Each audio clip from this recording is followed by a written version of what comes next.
Welcome to a Show de Meño Podcast, the first bilingual platform in East Texas built for real conversations and real community. Aquí no venimos a leer titulares, venimos a hablar las cosas como son. This is where culture meets current events, where business owners, community leaders, artists, and everyday people share their truth. Somos el puente entre generaciones, entre el que creció hablando inglés en la escuela y español en la casa. From Tyler to Longview, from construction sites to corporate offices, from small businesses to City Hall, we represent the full East Texas hustle. Aquí celebramos nuestras raíces, pero también hablamos del futuro. News that matters, stories that inspire, debates that make you think. Y sí, también momentos virales que nos hacen reír. No filters, no scripted narratives, solo perspectiva, comunidad y voz propia. Porque el este de Texas es bilingüe, y ya era hora que alguien lo representara así. I'm Meño, and this is more than a podcast. Es movimiento, es cultura, es el Show de Meño.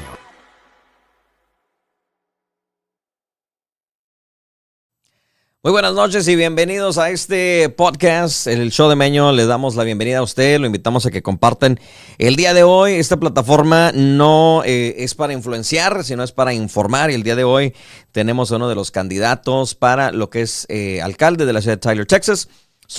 Obviamente nuestro invitado no habla español, así que vamos a cambiar el idioma. And we give...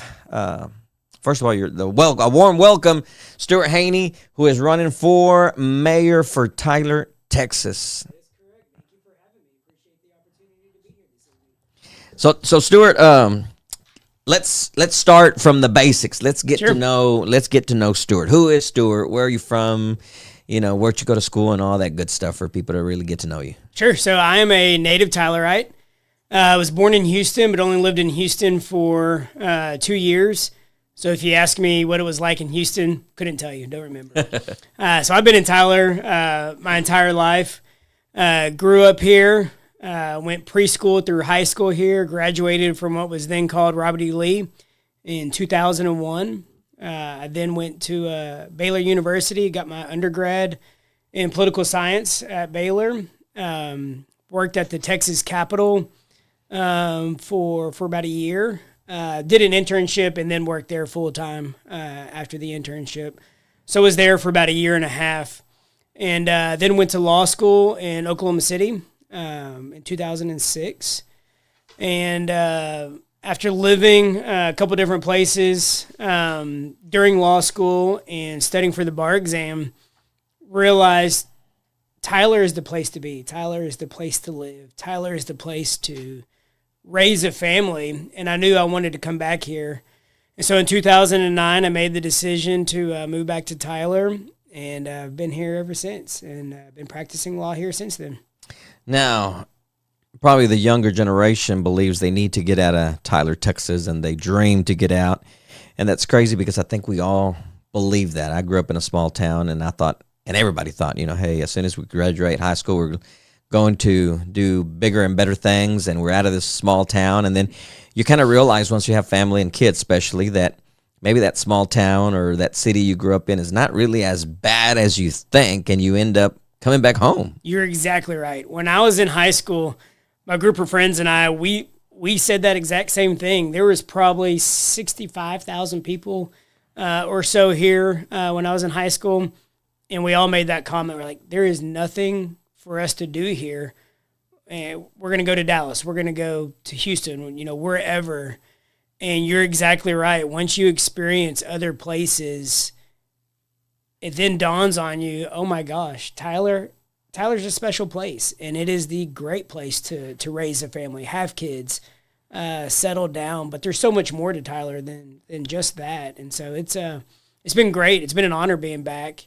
And I'm sure you're going to ask this question later, but that's one of the reasons why I chose to run for mayor and chose to be on council and serve my time, is the city of Tyler has given me so much, not only when I was growing up, but since I've been back professionally, that I want to give so much back to Tyler, not just for my kids and for that next generation, but for generations to come. It takes great people to run, to volunteer and run a city. And if great people don't step up and do that, where would Tyler be in the next 20 years, 30 years, 40 years? Right. So I'm doing this for future generations. So now, what's your current role, or do you have a current role with the city, or did you have to do a break in service? I know we talked about that previously with some of the other candidates, that there's got to be a little break in service. Sometimes is that sure? So is that the case here, or are you currently serving? I currently serve. I am the council person for District 1, which is the South Central District. Basically, it encompasses everything between Old Jacksonville Highway on the west side and then Broadway on the east side. There's a couple carve-in and carve-out sections, but generally speaking, those are the two main boundaries for my district. And I've been serving in that role for 5 years. And yes, you are correct. The city of Tyler has term limits, which is a great thing. So you don't get, career politicians, so to say, right. in these roles. And we're truly volunteer servants. And so we have the opportunity to serve 6 years in that role. 6 years? Yes. And I'm in year 5. Year 5? Okay. Yeah. So what made you decide to run for mayor? I mean, I don't know if we've ever had 4. I'm sure in the history of Tyler, Texas, there's been 4 candidates to run for mayor, but I don't remember ever having or hearing that there's 4 people fighting for this position. So Tyler, Texas must be a great place to be if you got 4 people fighting to be mayor. That's exactly right. That's, obviously we all have our differences in what we think and what we want for right. Tyler, but it's great that there's that much interest in this position and in the city of Tyler in general, that 4 people want to step up and serve the city in this capacity. I think that is a testament to the great things that we have going on here. We've recently been recognized as one of the top 50 best places to live in the nation. We've recently been recognized as the second best place to live in the state of Texas. And so we have great things that are happening here. And I think we're on the cusp of some great potential of what may be able to come next. And so having 4 contenders or 4 contestants in this race is a testament of the interest of people wanting to give back to the city. Right. It's been on city council. Has it helped you see what you needed to do? Because obviously when you're not involved, you see certain things or you complain about certain things, but then once you get in to serve on a council or on a board or anything like that, you see a whole different world and things. Has it shaped you up a little bit on running for mayor and giving you ideas of what you really are thinking of doing already? Oh, absolutely. I tell people, the first week when I was on council, it was like drinking from a fire hydrant. The amount of information that got thrown at you, the different topics and departments that you have to be aware of. Right. And so absolutely, being in this position for almost 5 years now has led me to recognize certain issues quicker, has led me to be prepared and experienced for this next step. So absolutely. Now, you've served 5 years, you said, right? Yes. What are the biggest challenges you've had in city council? So I think you and I alluded to this before we came on the air. But you're never going to make everybody happy. Right. And I think the main role that we serve our constituents and one of the best places that we really can use and utilize our strength is being a listening ear and being that communication piece, because oftentimes they don't know where to turn to get help. And it's easy to call us. It's easy to contact us and be that person that can listen to a problem, hopefully solve a problem, but at the very least, hear them out, and then if needed, point them in the right direction so they can get the help that they are seeking, and it's not a deaf ear or a problem that goes unheard. And so I've personally found great joy in being that, helping person to point somebody in the right direction or solve a problem for somebody, and just being able to listen to somebody voice their opinions. Now, we're quick to voice our opinion. Absolutely. And complaints, and right now social media helps a lot with, all this stuff. But do the residents of Tyler really go to the proper channels to get their problems solved? Or are you seeing a little bit of a struggle for people to really, I didn't know there was a city app, right, that you can report potholes and all kinds of stuff. And well, there's actually 2 city apps. Oh, really? So we have the main city app, the Tyler, Texas app. But then there's also Tyler Talks Trash app, where it's just for solid waste. So if you don't know so it's not literally to talk trash. No, no. You're exactly right. We're not talking trash about somebody. But it's a solid waste app. And if you don't know what day your trash is getting picked up, like say, for example, during the holidays, it always is confusing of, okay, my trash is usually picked up on a Monday. Monday was a holiday. Does that mean my trash is skipped and I don't get it picked up again until Thursday? Right. Or, what happens? So a resident is able to go to the app and find out exactly what days their trash service is for that week, and then also if there is recycling service for that week. So there's actually 2 apps, and then kind of a city app as well, but the Tyler Warning System has an app. So that alerts you, obviously, if there's an impending severe weather or notification that you need to be aware of from the city. So, yeah, there's more than one app. Oh, yeah. That's good to know, and that's interesting. And a lot of people didn't know that. Correct. So if you live in Tyler, there's those apps you can download. Now, obviously, we're growing, and we're growing pretty quick. Yes. You think we were ready? We complain about Broadway traffic, but a lot of people, others complain about the water and the sewer. Correct. Is the infrastructure ready for the growth that it's having? If we grow the correct way, yes. I like growth, and you can steer growth in different directions as long as you're doing it correctly and not getting too far ahead of out in front of your skis. But we need to be future looking. We don't need to be focused solely on today, because if we are only focused on today and not looking towards the future, that's when we get into issues. For the longest time, some of our infrastructure wasn't taken care of. And that's when the federal government came in and said, okay, you haven't paid attention to your sewer system. We're going to tell you, you have to do it. And that's not a position we want to find ourselves in going forward, because they told us, the EPA told us, you got to do this, whether you like it or not. And oh, by the way, you're going to pay for it too. And so we don't want to be put in a position down the road from when, prior decisions were made not to address something at that time.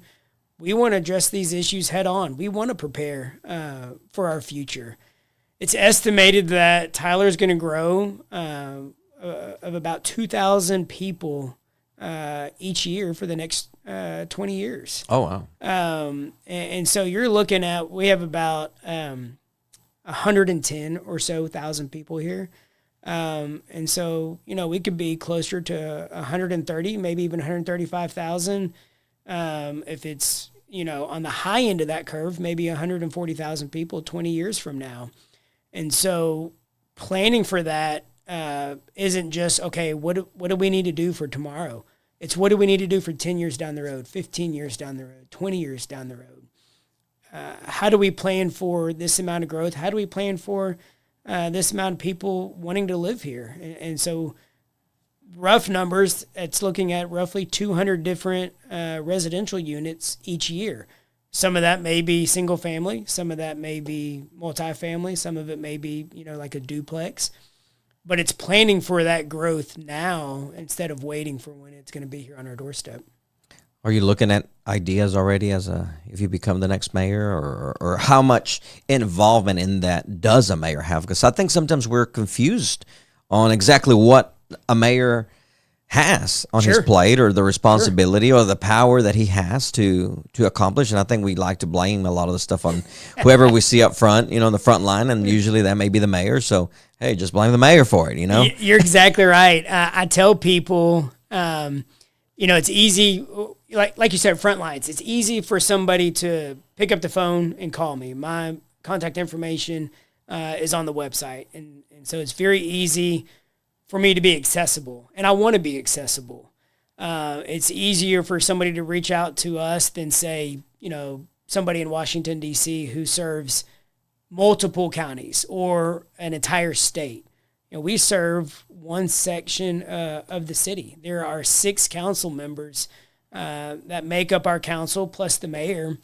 And so we're 1/7 of a vote. But at the same time, we still kind of represent the entire city. So it's easy for somebody to pick up the phone and contact us. And when we make a decision, yes, we're 1/7 of a vote, but we need to think about how that decision impacts the entirety of the city. Right. Is it a project that just benefits one neighborhood? Is it a project that just benefits a little section of the city? Or is it a project that benefits the entirety of the city and a majority of the population? So yes, people may blame the mayor for a lot of things because we are that front line. But as mayor, you set the budget and the priorities for where the city needs to head and kind of steer the ship in a certain direction. But we only have technically one employee, and that's our city manager, Ed Broussard. And he is by far, obviously I'm biased, but the best city manager in the state of Texas. He does a great job, a fabulous job. And all city employees report to him. So we technically only have one employee who then, disperses kind of our direction to all the city of employees. Stuart, is there something we blame the mayor that really is not the mayor's fault that you can think of? That's one big thing the mayor gets blamed for and has nothing to do with him. Yeah, there's a lot of things. When people talk about, hey, I need this to happen on Broadway, or I need this to happen on Old Jacksonville Highway, or I need this to happen on Highway 31. A lot of people don't realize that although those roads and highways are within the city limits, they're really state-controlled, TxDOT-controlled roadways. And so when construction projects happen on those highways and those roads, that's TxDOT leading that project. That's TxDOT funding that project, and that's TxDOT setting up, whether it's a detour or warnings or when a lane is shut down or when a highway is shut down and rerouted for construction. That's TxDOT. And so a lot of people call us, well, why did you shut this road down at 8:30 a.m. and peak time? We're like, well, trying to get the kids to school. That's exactly right. Trying to get to work, trying to get to school. Like, I'm sorry. Unfortunately, that's not a city project. That's a TxDOT project, although it is within the city limits. Right. Was the concrete median the state decision, or was that a city? And that's been a few years ago now, I think, right? And you're talking about the on Broadway and on the Loop. So those are TxDOT projects since it's on the Loop and on Broadway. I'm sure the city had some involvement with that. That was before my time, so I don't know all the decisions that went into making those decisions. And if funding was split or if it was entirely by the state, I do not know that. But those are on state roads. So I'll give you a current example that I do know. Old Jacksonville Highway is scheduled for construction. Obviously, the timeline of that has been changing and is fluid. But as of right now, it is expected to let in 2030. It has been, 26, 28, but now they're saying 2030. And the goal that TxDOT has is to widen Old Jacksonville Highway in both directions to make it 3 lanes. But there will be a controlled median. So just like on Broadway, just like on the Loop, a controlled median that goes down Old Jacksonville Highway and then has certain breaks in it for certain left-hand turns. But that is an example of a TxDOT project. Now, explain the logistic. I'm sure there's something with that concrete median there, or what did you call it? Control median. Control median. So I'm sure there's a reason behind it. Everybody hated it because you no longer had that turning lane that you can just squeeze in at any time and make a turn. Correct. I'm sure there's something behind this and some logical explanation besides making our life hell trying to get in and out of places, right? Sure. Yeah, everybody wants that quick left turn to get out there to get home or to get where they're going, but it all boils down to safety. It's obviously safer for somebody to go to a controlled intersection. So whether there's a stoplight or some form of a traffic control device that allows somebody to make a safe left-hand turn where they're not, I could squeeze in between these cars. I think I have a window. Let me beeline it across and make a left-hand turn. It prevents that and makes it safer for, people have to go to this intersection to make a left-hand turn. So I think, at least in my mind, I think it's a safety aspect. The first time that was done, and I was younger and probably, barely starting to drive. I can't remember when that was. And I remember coming out and taking a left because I was so used to it. And then suddenly I'm just like, what is that in the middle of the street? And I kept looking and looking, and then I see the traffic coming head on. The light turned green at the mall. I was right at that intersection. Yeah. And you just see all this. And I'm like, I forgot that, that they added this. And I had to quickly, luckily I had a small enough car that I could just quickly make a U-turn in there. But we always wondered, what's the reason behind that? And I figured it's hard to make everyone understand that there's reasoning behind a lot of this stuff. Correct. It's not just to make everyone's life more complicated. No, that's not the goal of anybody, to make things more complicated or more of a hassle. There's obviously long-term thought processes that go into this and long-term goals of, yes, how do we make this safer? How do we prevent incidents from happening? And so I think that does play a part into it. I think some of the feedback that they got at the beginning, and again, like you, I don't remember exactly when it was, but I do remember hearing some instances of first responders having an issue with getting over the curbs. And so I think a solution was arrived at to make them probably not as high as what they originally were. So if an emergency vehicle needed to, get across quickly, that option might have been available. So everything's a growing process, a learning process, and sure, you're not going to get the decision right 100% of the time, and you learn from some of these issues and move forward. Now, I'm sure South Broadway is probably one of the things you hear the most about, the traffic down there. I mean, you have people comparing it to Dallas. They're like, not even Dallas has this much traffic because, in Dallas, there's freeways, there's exits, there's other ways to get around. Sure. Broadway, I mean, once you get on South Broadway, headed up north, there's really not many places, especially if you don't know Tyler very well, you don't know how to get around. So is there maybe a goal, a plan of improving South Broadway with the amount of traffic?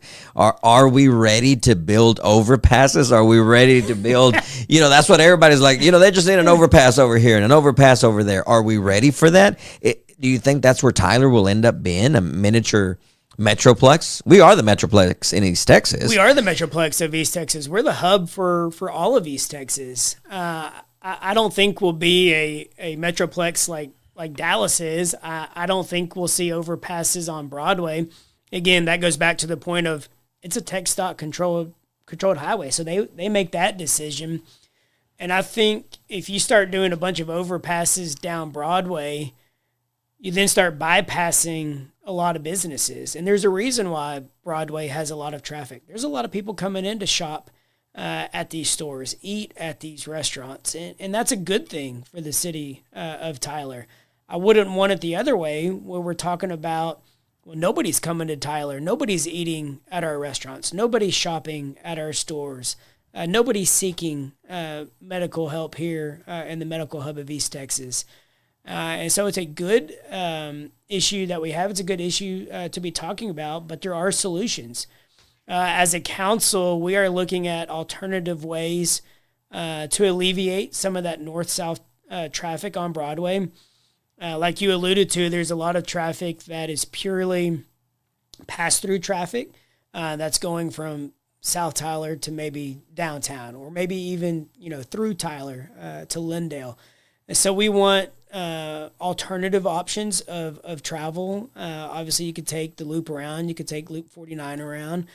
But we also want to look at what are some alternative north-south corridors that could be utilized in the future to help with some of this north-south traffic. So, for example, on the west side of Broadway, if you're coming from the west side of town and you want to go to Target and you want to go to Walmart, is extending Wall Gym south all the way to Cumberland a possible alternative, which alleviates some pressure from Broadway. On the east side, is extending Copeland Road south all the way from Grande down to Cumberland, and maybe even down to Loop 49 or Bass Pro Way in that area. Is that a feasible project, which would then alleviate some of that north-south traffic on Broadway to push it east? You then have to widen and redo Cumberland going east, similar to what was done going west. But there are alternatives that we are exploring to see what's feasible and what helps the most. Now you talk about businesses and attracting people to come and shop and all this stuff. And I think another thing that I hear a lot is we're getting all this food and that's all we get, and I could see it. I mean, I could see, we need some entertainment for family stuff, some kid stuff. Absolutely. Is there anything that the city can do, or how do you attract these people to come and invest in Tyler? Because apparently, we just love to eat in Tyler, Texas, and that's all that comes in. Are you doing something? Is the city doing something to maybe invite things other than food in the growth of Tyler? That's a great question. I'm a big proponent of quality of life. How can we increase our quality of life? Because that's how you attract more young professionals. Right. That's how you attract more businesses and business opportunities that then stay here for the long term. As a council, we can't dictate and say, okay, this business has to go here, or this business is for sure coming to Tyler. Just like we can't restrict or prohibit a certain business from coming to Tyler. I hear it all the time. Why does the city of Tyler prohibit Costco from coming, or prohibit H-E-B from coming to Tyler? That's not our business to do. It's a free market, and if a business wants to come here, they have that right and ability to come here. Council's not going to restrict somebody from coming to do business in the city of Tyler. There are certain things we can do if a business wants to come here. Take, for example, Bass Pro Shop that just came here recently. There are certain incentives that the city council can offer of a property tax reduction, a property tax abatement, a sales tax reduction, or a sales tax abatement. The new hotel that's coming. I was about to say that one had the new hotel for downtown Tyler. Property tax incentives, sale tax incentives, but then you also have the hotel motel tax and the alcohol tax incentives as well for a certain period of time. So there are certain tools that we have in our tool belt or levers, that we can pull that help if a business is on the fence of, well, do I come here? Do I not come here? I could come here, but I can't make it make financial sense for me to do, business here. Maybe we need some help here or there. And so there are certain tools that we can utilize that will say, yes, we want to be a long-term partner with you. The city of Tyler is here to help you attract more businesses and really look, towards the future of what can be here for entertainment, what can be here for dining, and what could be here for businesses in general. So the city's accusations, or the community's accusations of y'all getting paid by the Brookshires to stop H-E-B and any of these other businesses from coming in are not true. You could stand here and say correct that they are not true. You're not getting paid by the Brookshires to stop H-E-B from coming. That is exactly right. Nobody is paying me to stop H-E-B from coming or to stop Costco from coming. I wonder where people get these ideas and these concepts. I mean, there's got to be logistics to obviously a company making a decision to invest in a town. And do we have the people needed to invest? And maybe that's the reason they don't do it. But obviously, it's easier to say you guys are stopping someone from coming in, right? Absolutely. Yeah. It goes back to your point earlier. We're that front line. We have the bullets, the bullseye on our backs or on our chest. And so we take those bullets.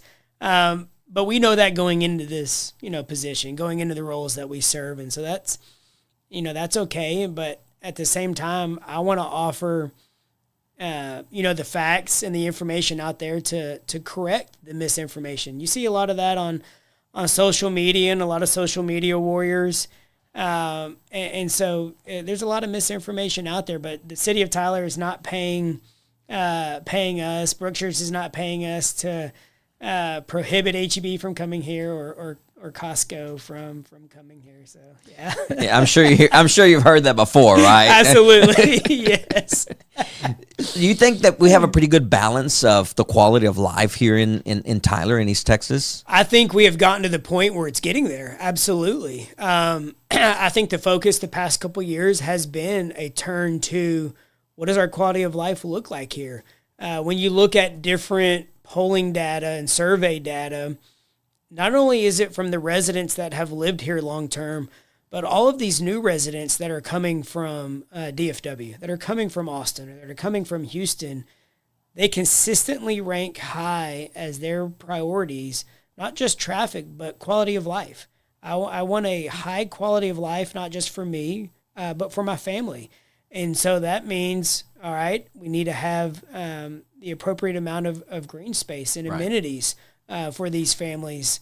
When a business comes to town and is looking at, do I need to move my business here where I'm going to have 50 employees or 100 employees, they don't just look at the situation of, okay, my business can do business here, but what about my employees? What about the heart and soul of my company where I'm relocating 50 people or I'm hiring 50 people to be part of my business? Are they going to enjoy it in Tyler, Texas? And so quality of life consistently ranks as one of the top priorities, not just for people living here, but for people moving here.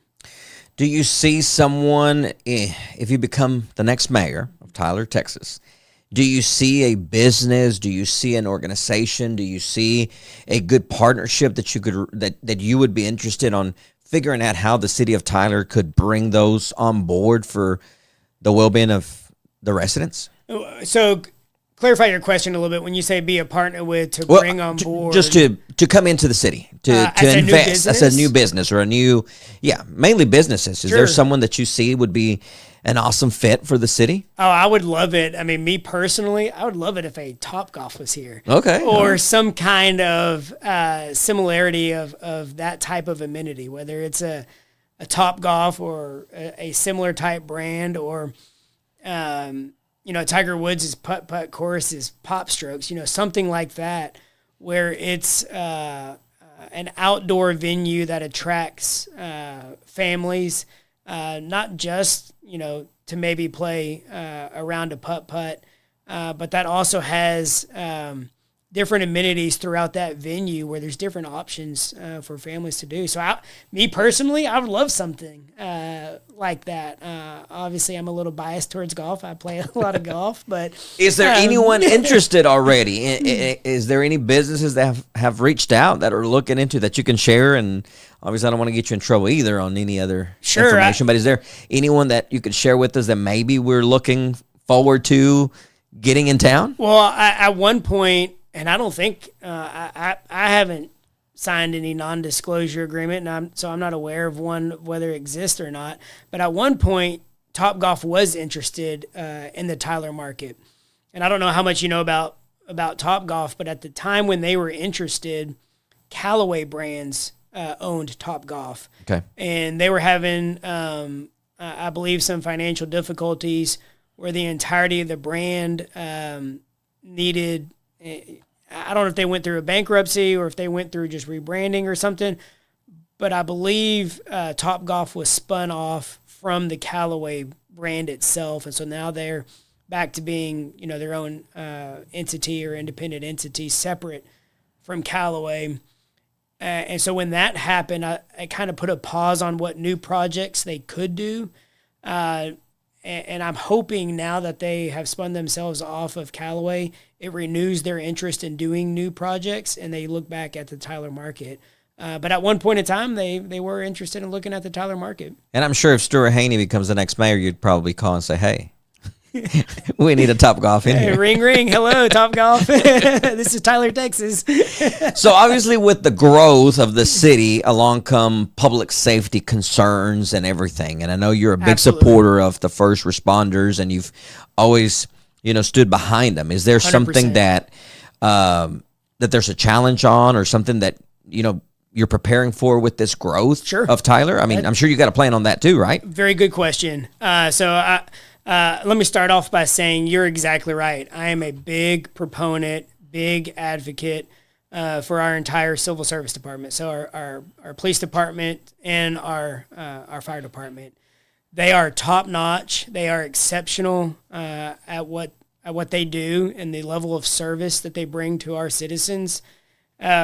Our police department is CALEA certified. Our fire department has the highest ISO rating, and so we hold our departments up to the highest standards, and they continually meet and exceed those expectations. And so the level of care that we have with our departments is second to none. So I am proud to support both departments wholeheartedly, and with all the resources that I'm able to support them with. I'm also proud to say I'm the only candidate in this race that has been officially endorsed by both the Tyler Professional Firefighters Association and the Tyler Patrolmen's Association. Okay. So I have the backing of both organizations, which means a lot to me personally. And that's a commitment that I've made to them that I'm going to continue to focus on going forward. And so you're right. It's not just a piece of how do we, maintain both departments for today, but how do we maintain the departments long term? Obviously, when you look down the road 5, 10, 15 years, some of those senior level positions will retire out. And so how do you plan for long-term stability? And so not only do we have to look at how do we attract new talent? So we have fully staffed departments, which I'm proud to say our police department is fully staffed, and our fire department will be fully staffed after this new recruiting class comes in. So we're right there with both departments. So the challenge then becomes, how do we retain these police officers? How do we retain these firefighters for the long term, where that level of seniority and that level of skill is there for the long haul? Okay. Donuts are not working with the cops. Hey, a big shout out to my friend Bianca Smedley and the Smedleys and everybody at the police department. We joke around a lot, but I've gotten to do a lot of activities with her and with the police department. Sure. And the Blue Santa and absolutely great program. National Night Out and things That's like that they really do an outstanding job. And I just wish the community would also take the time to go meet them and trust the police officers. And I think there's just those issues, especially when you get into the Hispanic community, and then we start talking about all the other issues going on with 287 and all that, which obviously we've learned that the mayor has nothing to do with and the city has nothing to do with, but that trust needs to be built. Is there something that you could think of how we can improve the relationship? And I'm sure it may not be from the police side, it may be more from the community that's kind of a little, I don't want to get too involved with the cops and until you need them, right? Sure. I think it's a big communication piece. I think communication goes a long ways. When you don't talk about an issue, it festers and boils up where it becomes a problem that is then unsolvable. And if you communicate an issue or communicate a problem early on, 99.99% of the time, there's a solution to that problem.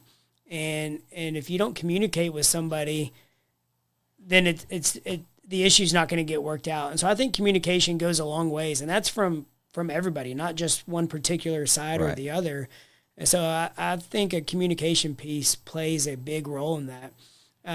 One of the programs you didn't mention, in addition to National Night Out, in addition to Blue Santa, I'm proud that we also do church and community once a quarter. And that's a program that our police department does. We have a CROW unit, so the community resource officers. They put on this church and community once a quarter at a different church throughout the community. And it's where citizens can come. It's where nonprofit organizations come. It's where you have the police department obviously is there, that CROW officer for that specific beat. Usually most of council shows up. Obviously, not every single person can attend every single time. Right. But there's a good representation from council the majority of the time. And people are able to, if they have an issue or if they have a question, they're able to stand up and say, here's the question that I have. Who do I need to talk to? How can I get this resolved? Or if a nonprofit has a certain event coming up, they're able to advertise for that event and say, here's the resources, here's the tools that we have. If you know anybody looking for our particular services, please direct them to us. And so it's a good opportunity for the community and the city and nonprofits to come together and be able to communicate. Right. And you talk about communication. I think that's very important. We talked about that before we got, started. Absolutely. I think 95% of us really think the same. And, we could probably really work together with a few little, I don't kind of like that. But, we could still work together for the common good. But I think a lot of the times when you're talking about situations or having that communication, sometimes certain topics that affect certain communities are just not talked about. Sure. And I think that's where the lack of trust or the lack of empathy or the lack of whatever you want to call it is felt from some members, because you're like, well, this is affecting me. It may not be affecting you, but nobody's talking about how is it going to be addressed, or is it going to be addressed? Is it something I need to fear? Is it something I don't need to fear? And I mean, I think we all have different problems, different situations, depending on many factors. But I feel like that's one of the things some people kind of complain about. Is there something we can improve on, or is it something that just politics does not allow you to talk about? I mean, I think it goes back to what you just said. We all have our problems. There's not a single person that doesn't have an issue or doesn't have, a question or something going on. Everybody is trying to raise a family the best way they know how, and nobody gets it perfect. And so it's having empathy of what is my neighbor going through right now, and being a good neighbor, being a good community member, where you can reach out, to people to hear them out and listen to, what they're going through, and really placing yourself in their shoes.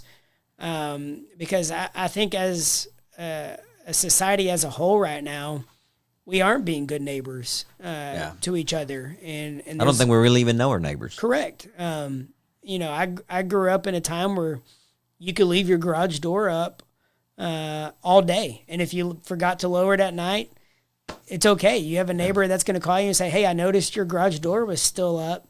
Did you forget to lower it? Or you had your neighbors come over for dinner, or the front door was always open and revolving for kids coming in and out. I mean, my whole street where I grew up was full of kids, and you always heard kids outside playing, and I don't think that happens enough these days. Yeah, I don't think so. Yeah. Does that go to the transparency and the leadership of the person in charge, in this case, the mayor, or how do you think that evolves, and how do we really merge communities? And I've talked about it with, the previous guest. I said, I kind of disagree with certain things. The Chamber of Commerce, I'm going to get in trouble now with Chamber of Commerce. I don't agree there should be 3 Chamber of Commerce. I think there should be 1, and we work together with all the communities. Right. I don't understand the division of, this community has one, the other community has another. And there may be a logical explanation and reasoning behind it. But the way I see it, as far as things like that, is when everybody works together, maybe we can hang around other people that are not like us and really understand each other more. Correct. So do you think the mayor has a big role on bringing people together? I think partly. I think it depends on what aspect you're looking at, but absolutely leading by example. I serve on the strategic planning committee for Love Thy City. Right. And I think that's a powerful organization and a testimony of communities and neighborhoods coming together. And so it's that ability of leading by example, of bringing everybody together for one common purpose, Jesus Christ. And there's a lot of power in that. And so I try to, place myself in other people's shoes. What may they, be going through at any given time? We talk about this at church all the time. We're quick to seek mercy for ourselves, but we're really slow to give forgiveness to others when others seek mercy. And so it's really putting ourselves in that position of, you know what, I need mercy just as much as the next person. And we're constantly, reminding yourself of that really goes a long ways. Stuart, what would you say is the biggest thing that sets you apart from the other three candidates? Because there's 4 people running. Correct. So this community is pretty divided and it has a lot of options, But what do you think really sets Stuart Hene apart from everyone, and why you ought to be the next mayor of Tyler, Texas? That's a great question. I'm the only candidate that lives here full time, works here full time. My kids go to school here full time. There's an old adage of, find the person that's busy getting things done, because that person's going to be successful on getting other things done. And I'm that person. I believe I have the energy. I believe I have the optimism and the vision of taking Tyler, Texas to our next level, to our next potential, from where Don has started us on this path. And I think I'm the only candidate that will be able to keep propelling us forward. I'm a great representation of our community. Like I mentioned at the beginning, I'm from here, but I'm not a third, fourth, fifth generation Tylerite. And so I still have experiences from other places. And so I believe I'm a good representation of people that are from here and live here, but also people that are moving here as young professionals and raising families here. And so I'm that candidate, and I believe I'll be the next mayor. Do you have plans on what are the first things you will tackle if you come into office as the next mayor? I mean, do you have an idea of what's on the priority list? So my top 3 priorities that I'm running on, we alluded to one of them earlier, is our first responders. So I want to ensure that they have the tools and the resources to do their jobs adequately, efficiently, and safely, where they continue to provide the outstanding level of care that we deserve. We talked about how there are roughly 110,000 people population-wise for the city of Tyler. But what doesn't really get talked about is between the hours of 8 a.m. and 5 p.m. Monday through Friday, our city swells to 225, 230,000 people. And so that puts a strain on those first responders. And so they need the tools to do their jobs to satisfy everybody that's in the city of Tyler at that time. So that's obviously a high priority, high commitment of mine. The other 2, I want to continue with smart, forward-thinking investments that will attract young professionals and new businesses to Tyler. We talked about downtown and the revitalization program there. That's a great example of that. But then also, when you look at the west side of town, the development that's taking place over there, that attracts new businesses and more professionals to town. And then a third priority of mine is transparency. I think we don't do as well of a job with that as we should. And so that's a focus of mine that I want to see across all departments. Now, you talk about transparency. Mm-hmm. What does that mean, and what do you refer to? I know you got a little bit of time, but tell us a little bit about transparency. Sure. So, we have 2 meetings a month. We meet the second and fourth Wednesday of each month. But nobody comes to our council meetings. I think we have a handful of people that watch the videos online. But there's really much interest in city government, unfortunately. All right. And so I think getting out ahead of that, advertising more of, hey, here we are. And then at the same time, if a certain issue that we're going to be deciding affects a certain neighborhood or like Lake Tyler or a certain park, let's hold a town hall meeting, or let's post, as much information as possible, so citizens can be as informed as possible. So if they do have questions, they can reach out to us. I think one of the things that I've done really well is on the planning and zoning aspects of my role as council. And I'll make this short. I know you're running out of time. No, you're running out of time. Okay. I'm not. All right, good. Okay, then I'll kind of explain where I'm going with this. But one of the things that I've done well on the planning and zoning aspects is when there is an issue and a majority of a neighborhood has, a lot of concerns or a lot of questions about a particular type of development coming in, there's a lack of communication there with the developer or whoever's in charge of the project in that neighborhood. And so I've hosted several town halls or get-togethers with a certain or specific neighborhood and a developer where people can then say, here's the question that I have, and the developer can say, I can address that question, or I'm sorry, I haven't thought about that question and I don't have an answer for it, or you raise a very good point. Here's how we can, change some things in our development that may be better, suited for you. And so it's bridging that gap between the two that I think I've really put an emphasis on when certain planning and zoning issues come up within my district. And so I want to see that kind of morph across not just planning and zoning, but all issues. Now, y'all had a meeting at Faulkner Park this past Saturday, if I'm not mistaken, in regards to the project down there.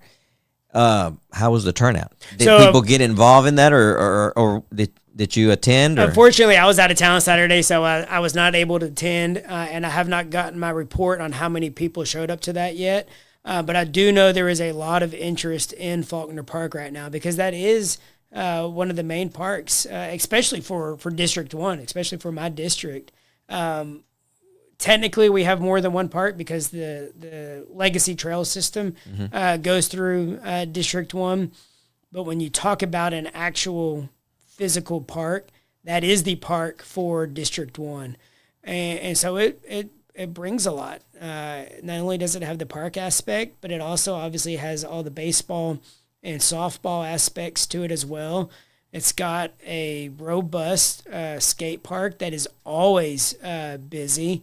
And then it's got state-renowned bike trails. And so it brings a whole host of different people all together in one spot for what we talked about earlier, right. That quality of life experience.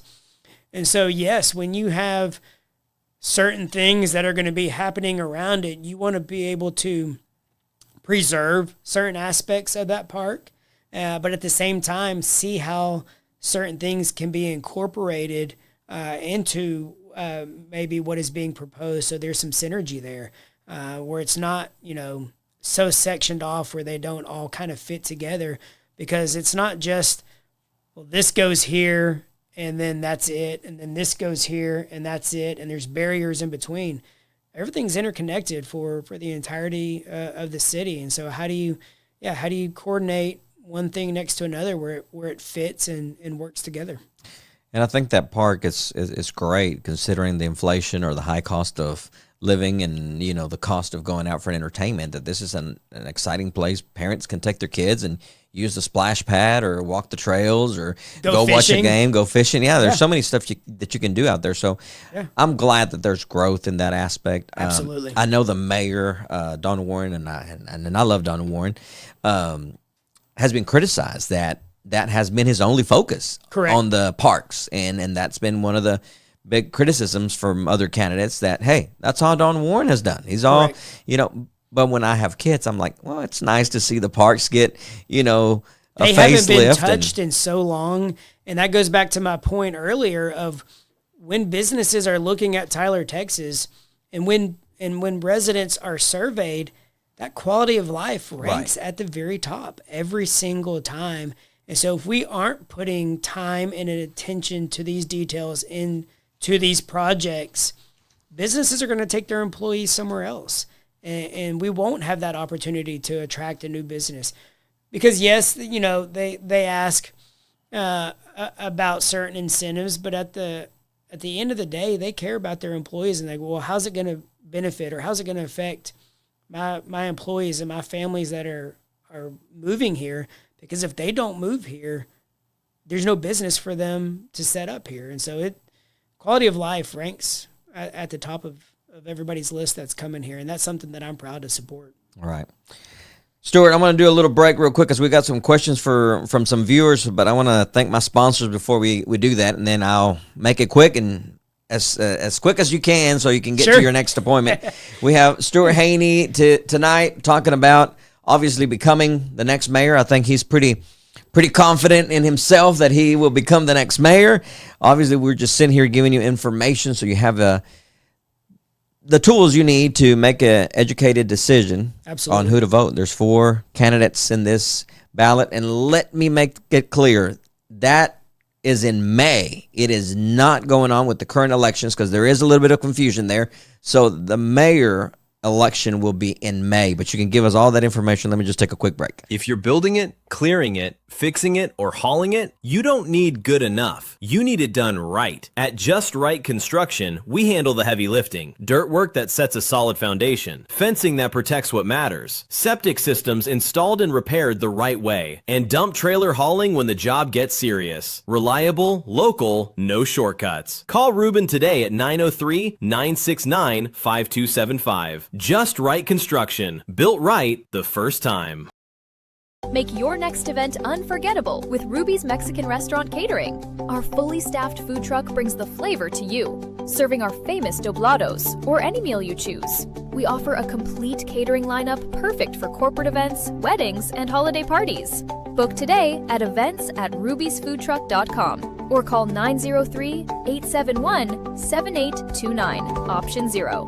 Ruby's, authentic flavor, catered your way.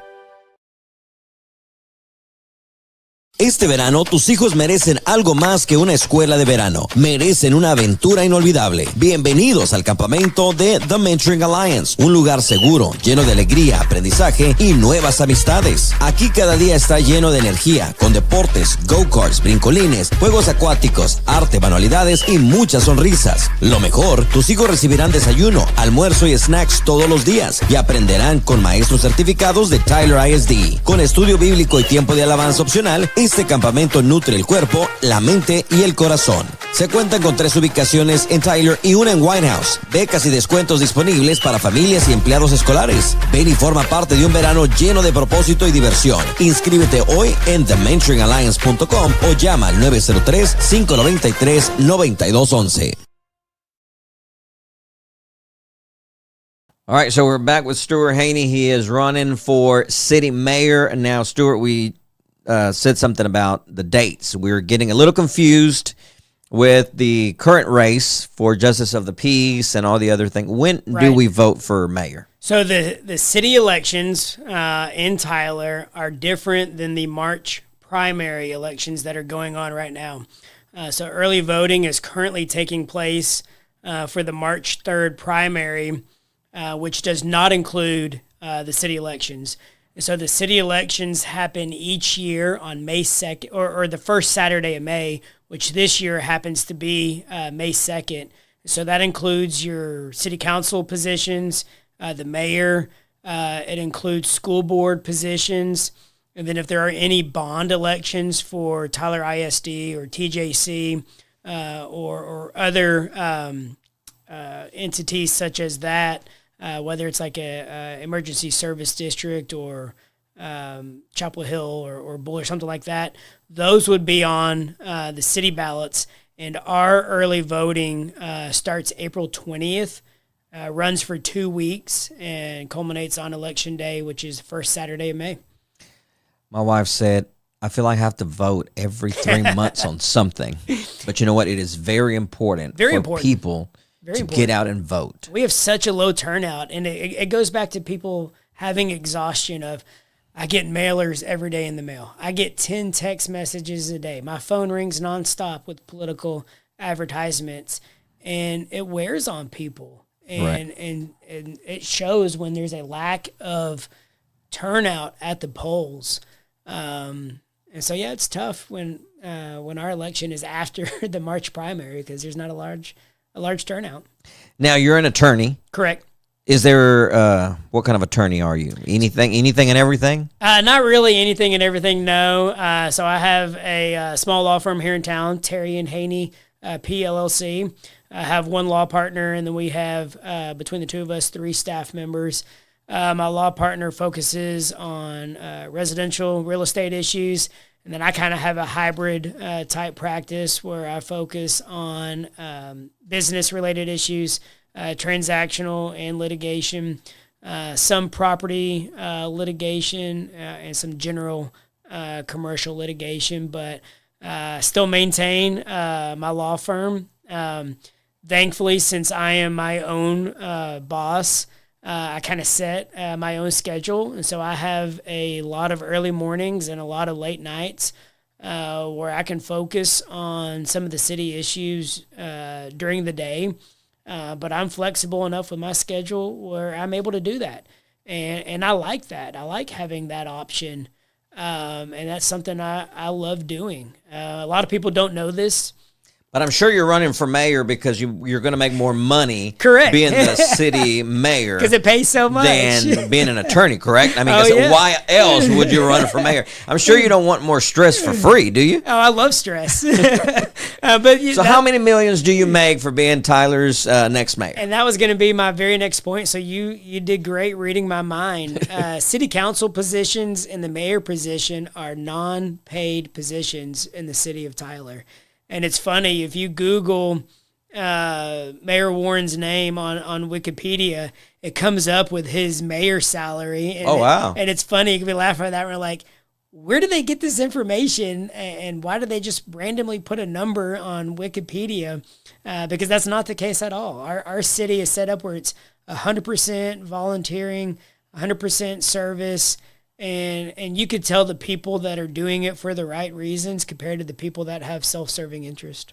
And I believe that's the reason people believe so many things because of, Wikipedia, anyone can put anything on Wikipedia. I don't know if people know that, but you can go in there and put whatever you want about yourself and make it sound really good. Yeah, it says last edited, it gives you a date. And I think sometimes it even says who edited it. So you're exactly right. You could put on there whatever you want. And I think that's the reason I love to sit down with people. Being someone who's bilingual, I love to sit down and explain and learn because I think our community, and especially, and you can tell, by the platform and the views and the things, people don't care about this kind of stuff. Right. I mean, but if you say, hey, I got the latest gossip on so-and-so and so-and-so, they're going to quick to tune in. Correct. And hear things that really does not change their life, does not concern them at all. But the things that are really important, I mean, they just ignore it until they complain that, they don't like the water bill. You're exactly right. Yeah, sensationalism brings clicks. It brings views. And so, when you look at mainstream media, what sells? Where can we generate revenue and generate ads? And that sensationalism does that instead of, what we're doing, talking about real-life issues that affect not only people that live in Tyler, Texas, but people that are moving to Tyler, Texas, people that are establishing businesses here, people that are traveling from all over East Texas to shop, to eat, to seek medical attention. We alluded to this earlier. We are the hub for all medical care in East Texas, and that continues to grow and expand as we continue to offer services that meet everybody's needs. And so when you focus on those issues, you're exactly right. People are like, I don't have that issue today, so I'm going to tune out. Right. And talking about issues, I think that's where one of our first question comes. It says, as a mayor, what would you do to help our teens stay away from addictions and redirect them into something more productive? So is that, something that comes up, during school? Is it an issue that's been involved with school where, you need to get in touch with school officials, or if there's an issue at home, then that brings in a different perspective. But I'm of the mindset where I'm not going to parent somebody else's child. That's not my job. That's not the city's job. But if somebody's coming to us asking for help or certain resources, we can absolutely, point them in the right direction of yes, if your child is struggling with a certain issue, here's how you could get help. Let me help you help your child. And so if that means connecting family members with a certain organization that offers a specific type of service for a certain addiction, whether it's mental health or substance abuse, absolutely we can, help people get the help that they need. But the city's not going to overstep its bounds and interject themselves into somebody's family. I think that crosses the line.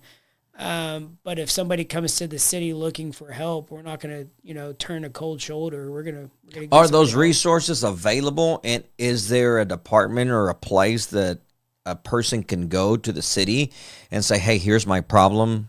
Where do I go? What do I do? Or is that not a such thing in the city? Like if you're specifically asking about substance abuse, we do not have a specific department that offers counseling for substance abuse or help with substance abuse, but we can absolutely get somebody in touch with the resources that they need. Here's the organization that does offer these services that we could put you in touch with. That's not a core city function that right. Your tax dollars go to fund, whereas your tax dollars go to fund infrastructure, public safety, quality of life, things like that. We don't have a department per se where somebody calls in and says, I have a certain, substance abuse issue. I need to speak to a medical professional or a licensed professional to get that type of help. But we will more than be happy to work with somebody to get them the help they need, whether that's, through a school, like you referenced the teen, or a third-party nonprofit organization. Okay.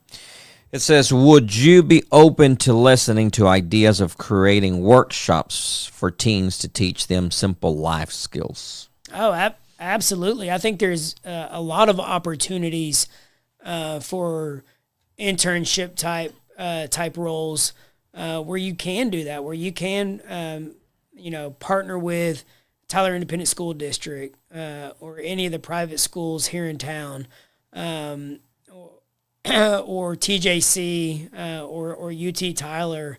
And if somebody's interested in a certain career path that involves a department with the city, absolutely. Let's set up communication there and collaboration where they can learn early on to see if that is something that they are interested in and it's worth them pursuing later on, because you don't know what you don't know. Right. And that was something I did when I was in law school. When I said I lived, different areas, I had different clerkships in different areas of the law.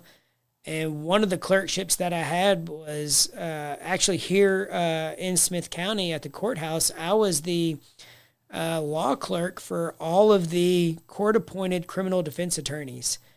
And I quickly realized I did not want to practice criminal law doing that. But I would have never known that right. if it wasn't for that opportunity. And so it works both ways. It helps people that have been verified, yes, this is what I want to do, and I want to learn everything that I can and soak it all up. And it also helps people that when they start, getting into the hands-on experiences, that's not what I thought it would be. It's not all what I, hoped for. I'm going to pivot and do something else. And so having those types of opportunities where people can learn and grow into certain roles, I think is very critical in their early stages. Right. All right, next question says, what's your plan to grow the tax base without overburdening the citizens of Tyler? So we have the lowest property tax rate in the state of Texas for any city that has 10,000 or more people. A lot of people don't know that. And so there's limited things with what we can do with our property tax rate, whether you raise it or not, and based on certain metrics before you take it out to a vote for the citizens to vote on. And so there's other tools that we can use, which goes back to what we talked about earlier, certain incentives that you can offer businesses to be here, whether it's a new hotel coming, whether it's a shopping experience like Bass Pro, or whether it's an industrial employer like Train. They have certain tax abatements that allow them to do certain things. And so there's different tools of that nature that we can utilize to attract businesses. But then I think also, if we increase our sales tax base where there's more people shopping here and doing things here, that increases that sales tax base because, our sales tax revenue right now is roughly 45% of the city's revenue. And so that's a component that we have to be mindful of. And if we could continue to increase our sales tax base, that's people coming to Tyler that don't live here. So they're not burdened by the property tax here, but they're able to come here and shop and do things, and we enjoy the benefits of that. Right, yeah, okay. Now, it says over here, a racetrack to keep racing off our streets and public safety. I'm sure this is referring, what could we bring to Tyler, Texas? A racetrack. Is that something the city could do? I mean, is that somebody asking about bringing I think that's somebody. racetrack? I think that's somebody suggesting what okay. we could. Not somebody saying we have cars here that use our roads as a racetrack. How do we prevent that? Well, I'm sure he's not asking about that. I'm sure he's, pretty much saying we do have that problem. I don't know how much of a problem that is. It used to be a problem back in the day, but I mean now I see a lot of people just these car meets. You meet at a parking lot and stuff like that. I mean some of them, I guess, spin outs and donuts and stuff like that become a problem. But sure, I don't know if racing on the highway. I guess we would have to call the police department and see if that's still a problem. But I don't think I hear it as much anymore. Do you? No, I don't hear that as much. And so I think that's a good thing that we don't hear that as much. And if the question is more geared towards how do we bring a racetrack to Tyler, I'm not aware of one that's interested in the Tyler market, but I think that would be pretty cool if one was. That's another option for people to have as an entertainment venue. So that's not something that I'd be against. I love having options for people to go participate in and be active in. And if somebody wanted to bring a racetrack to Tyler, I think that would be great. I had one person approach me asking, can I bring a hockey rink to Tyler because I want to start a hockey team in Tyler? And I said, yeah, the city of Tyler is not going to stand in your way, but is the demand there for what you want to do? And they started looking into it, and the demand really wasn't there for that yet. But it was a great idea. It wasn't something where, and I think he was surprised when I didn't tell him no. But I'm like, the city's not going to stand in your way if this is something you want to do. That doesn't mean the city's going to give you, a blank check or money to go start it. But we're not going to, stand in your way if that's something that you think is a viable option. Is there something you would stay in the way of something coming to Tyler? I know you mentioned, your family, your values, you're involved in church and absolutely, and all these things. Is there something, we lost two of the biggest adult entertainment stuff. And, some people are upset about that. That became a big song for those that listen to country. And, it was parts of the lyrics of 155. Sure. Is there something that you would really, as a mayor, oppose to? I mean, do you think those kind of entertainments do not have a place here in Tyler? No, I think I think you're referring to Outlaws. That Well, I was headed a little more on 155 to Palestine. okay. Yeah. Okay. If something came to me and what would I really scrutinize as something that I don't like, and which I currently scrutinize now, are all the vape shops. Okay. I am not a proponent of all of these vape shops that keep popping up on every single corner. I think it does a disservice to not only the shopping center, but I think it does a disservice to some of these neighborhoods that these vape shops are placed in. And I don't think that strengthens the long-term goal or the characteristics of the neighborhoods that they're going in. And so when somebody comes in to put in a new vape shop, I look at it as, okay, is it too close to a school? Is it too close to a residential neighborhood? What all is around it? Does it, enhance the neighborhood, or does it take away from the neighborhood? And these are certain things that from a planning and zoning perspective, we can look at. That doesn't mean, from a city perspective, we're going to say no vape shops, because I think that oversteps, our constitutional limitations. When we can say, well, no, that can't come into the city of Tyler, but you could zone for it and you could put it in, certain areas where one doesn't have to be in every single shopping center or every single neighborhood or right next to a school. Is there something the city could say no to, or as far as businesses opening up, or you can't? You just have to let them come in. Well, it depends on what your ordinances are. Okay. If you have certain ordinances in place, you can't, violate your ordinances. So if there's an ordinance on the books, there's nothing prohibiting a vape shop from coming to Tyler. Right. But there are certain restrictions of where they can be now. And so you have to adhere to those specific ordinances. Okay. We have another question that says, there are many people in the city of Tyler that don't understand the role of a mayor. Could you help us understand what your specific high-level role will be? So we're the figurehead of the city. As I mentioned earlier, the city council has one employee, and that's the city manager. And so as mayor, you kind of steer the council, steer the ship. You set the city council agendas. You set where the budget is going and where the priorities are going to be.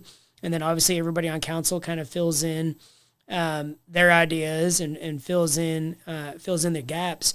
But it's the mayor who is that figurehead of, here are the priorities and ideas that we want to focus on.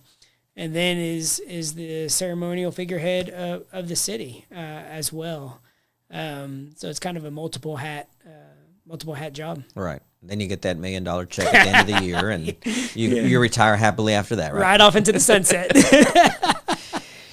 Well, Stuart, it has been great talking to you, getting to know you. I don't think I've had the pleasure to meet you. Maybe I've seen you. I don't think I have either. So, Manuel, it's been great to visit with you. I appreciate you having me on this evening. And I appreciate these type of conversations because, again, we don't endorse a specific candidate, but we want to have these conversations, and most importantly, for people to understand and for people to take the time to learn, and most importantly, get out and vote. That's where the real difference is made.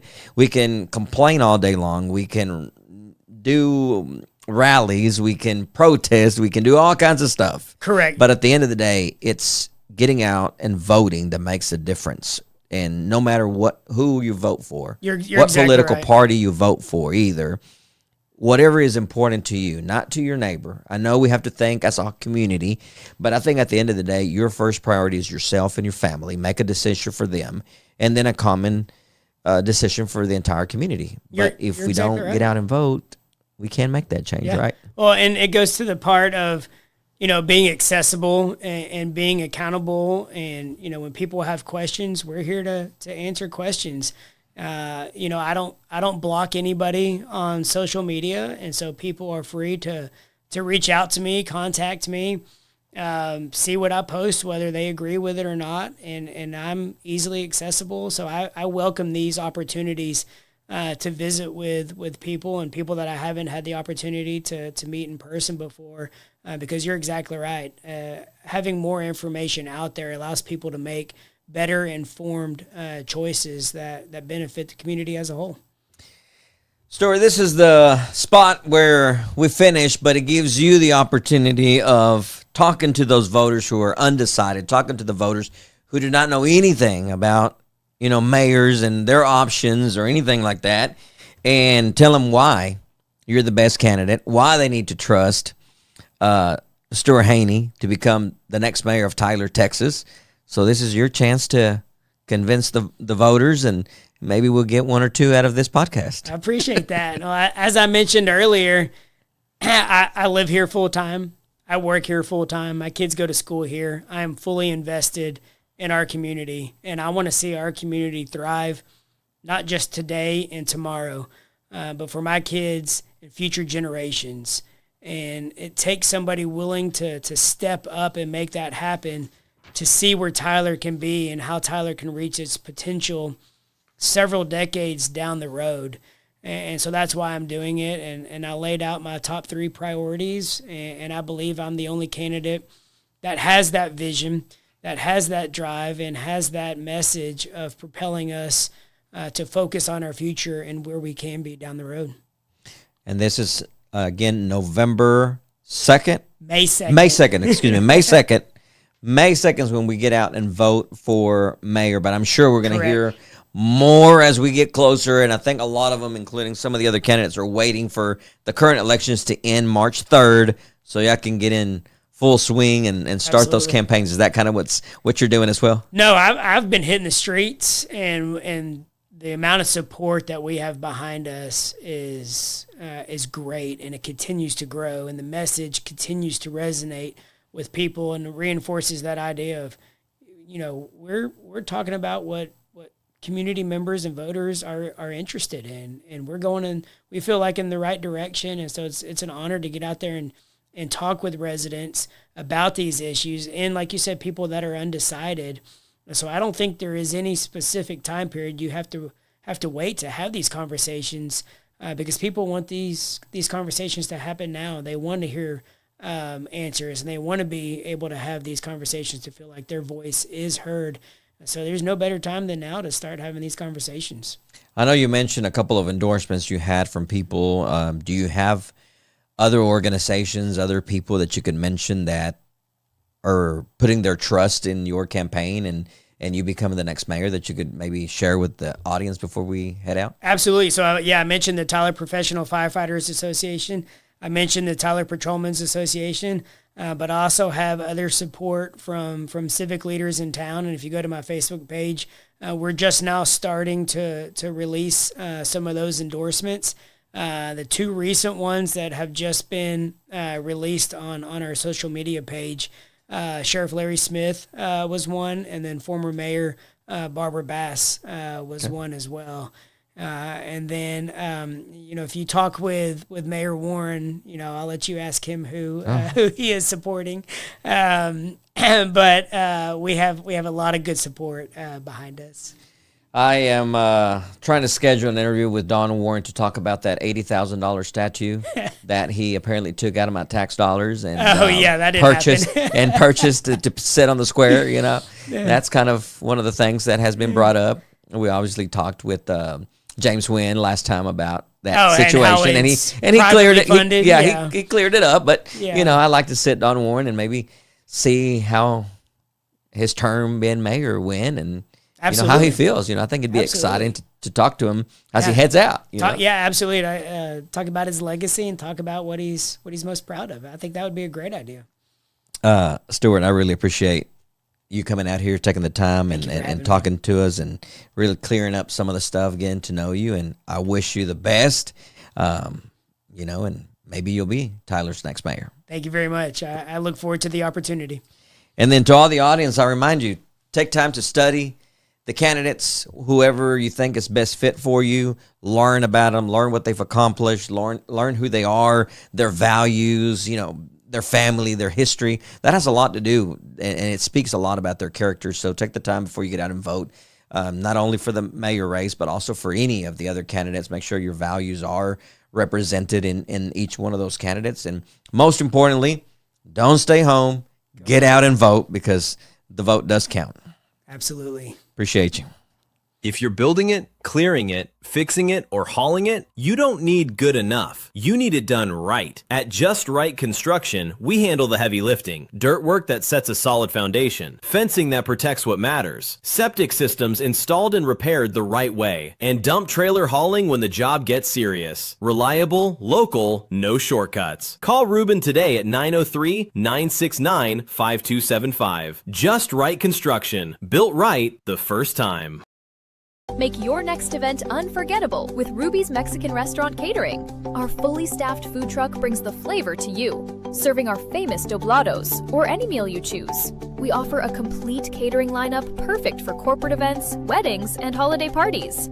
Book today at events@rubysfoodtruck.com or call 903-871-7829, option 0. Ruby's, authentic flavor, catered your way.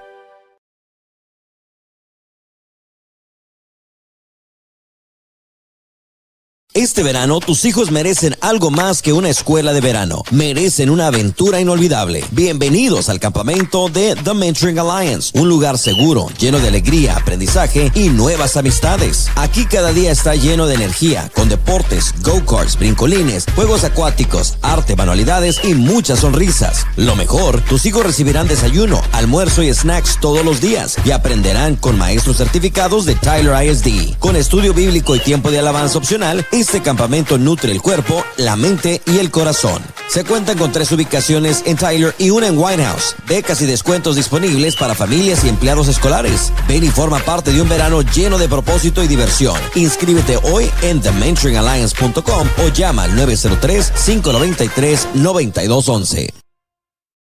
The views and opinions expressed on El Show de Meño Podcast and its associated digital platforms are solely those of the host and guests, and do not necessarily reflect the views, policies, or positions of any radio station, employer, sponsors, advertisers, or affiliated organizations. This content is independently produced and is not part of any on-air broadcast programming.